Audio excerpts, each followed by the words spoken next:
The Whispering Room. A curious teenager named Jake stumbled upon the dark web while experimenting with hacking tutorials. After aimlessly scrolling, he found a link titled The Whispering Room. Intrigued, he clicked it and was greeted by a plain black screen with a text box.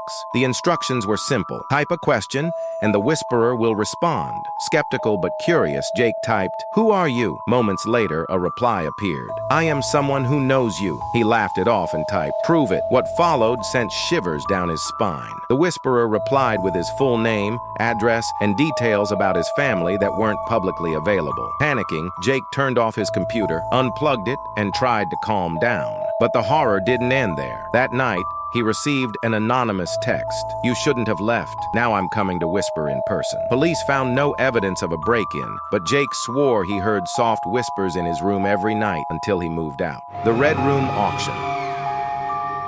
Emma was a thrill-seeker who loved urban legends. One day, her friend dared her to explore the dark web. Armed with a VPN and a curious mind, Emma navigated the hidden corners of the internet. She eventually came across a site advertising a Red Room, a live-streamed torture session where viewers could bid to decide the victim's fate. Believing it to be a hoax, Emma clicked the link. The screen loaded to reveal a dimly lit room with a single chair in the center. A man, hooded and bound, sat trembling as masked figures surrounded him. Bids flashed across the screen, dictating acts of increasing brutality. Horrified, Emma tried to exit the site, but her screen froze, and a message appeared. "Welcome, bidder 452. Her webcam light turned on. Panicking, she covered it, but a message popped up. "Too late, we see you." Terrified, Emma unplugged her computer and vowed never to return to the dark web. Days later, she received an unmarked package containing a blood-stained mask and a note, "You're next." The collector's list.